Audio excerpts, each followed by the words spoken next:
박현경 기자의 인사이드 아메리카.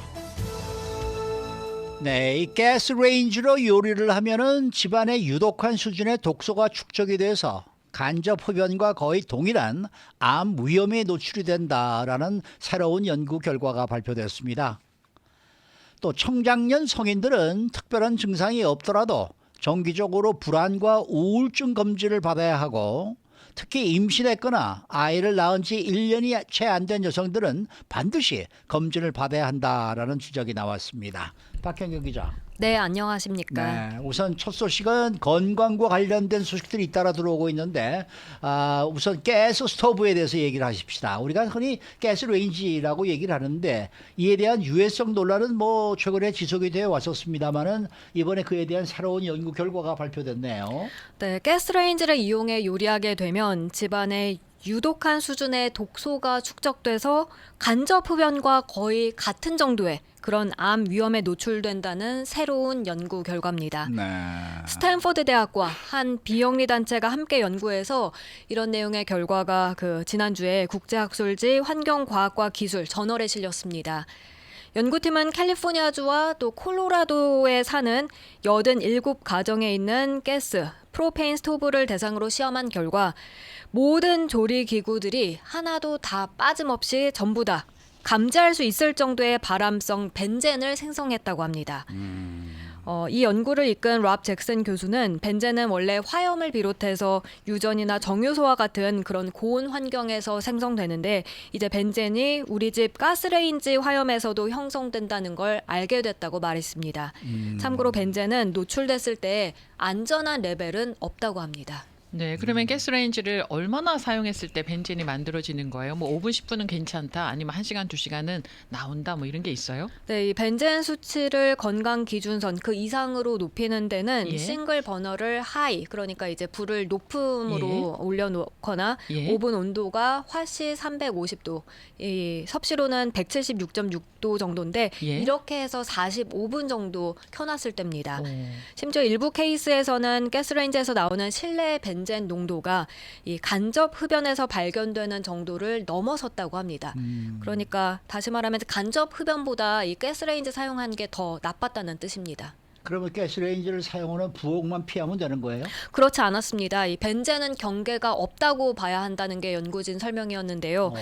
이번에 연구진은 벤젠이 부엌에만 국한되지 않았고 집안 곳곳에 널리 퍼졌다고 전했습니다.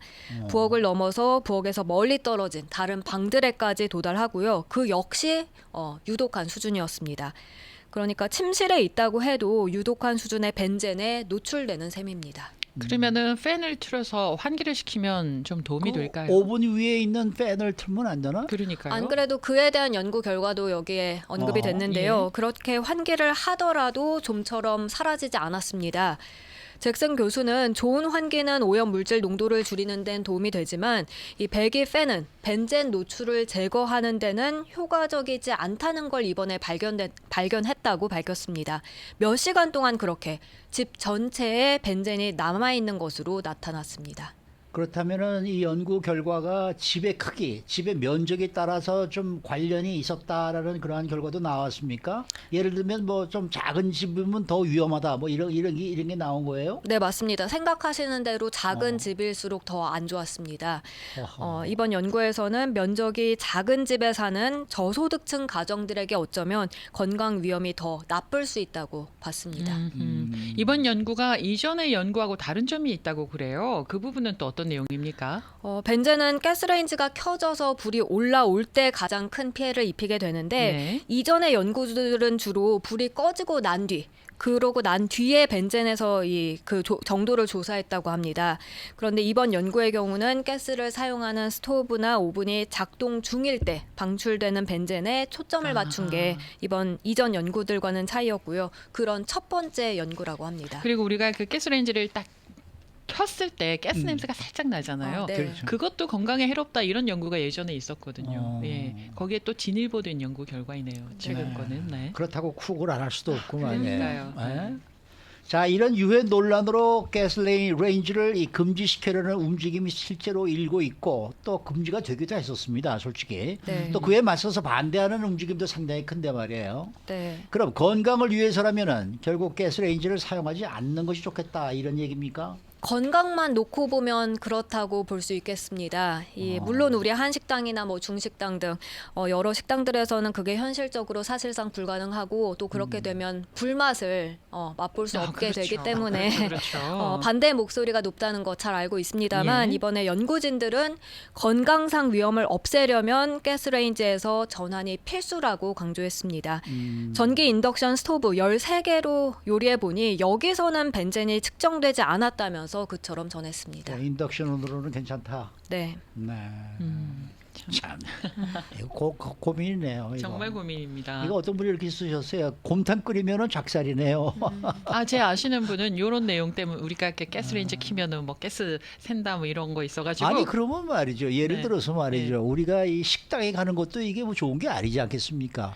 식당 쿡 하는 곳에서 뭐 네. 가스로 다 쿡을 하는데 그럼 그것이 다 식당 전체로 지금 전체로 다 퍼진다는 얘기 퍼진다는 아닙니까? 거죠. 네, 이번 연구 결과에 따르면 결과에 그렇죠. 따르면은 네. 그럼 뭐 그런 데서 그렇게 퍼지는 데서 먹거나 집에서 만들어서 퍼지는 데서 먹거나 마찬가지네요. 마찬가지네요. 저는 그냥 지금까지 하던 대로 하겠습니다. 저도요. 자, 다음은 불안과 우울증 관련 소식인데요. 청장년 성인들은 특별한 증상이 없다 하더라도 정기적으로 이 검진을 좀 받는 게 필요하다 뭐 이런 내용이 있습니다. 네, 오늘 연방질병예방특별위원회가 미 네. 의사협회 저널에 게재된 보고서를 통해서 밝힌 내용입니다. 예. 65살 이하 성인, 그러니까 19살부터 64살까지 이 사이라면 그런 증상이 없더라도 정기적으로 불안 증세에 관해 검진 받을 것을 권고했습니다. 네. 여기서 65살 이하 성인으로 정한 이유가 있는데요. 65살 이상의 경우는 이런 검진이 필요한지에 대한 명확한 근거가 없다고 협회 측은 밝혔습니다. 그리고 여기서 또 중요한 게 특히 임신을 했거나 아이를 낳은 지 1년이 채 안 된 여성은 반드시 검사를 받아야 한다고 지적한 겁니다. 네. 산후 우울증 이런 게 있잖아요. 또. 네, 그렇죠. 이 위원회 부회장인 조지 워싱턴 대학의 밀켄 공중보건연구소의 완다 니컬슨 박사는 이건 반드시 실천해야 할 일이라고 강조하고 있습니다. 네, 이런 불안 검진 같은 거 받는 거 우리 한국 분들은 참 싫어하죠. 싫어하죠. 네. 근데 이런 검진에 대한 권고는 이게 처음입니까? 네, 위원회가 성인의 그런 정기 불안 검진을 권고한 건 이번이 처음이었습니다.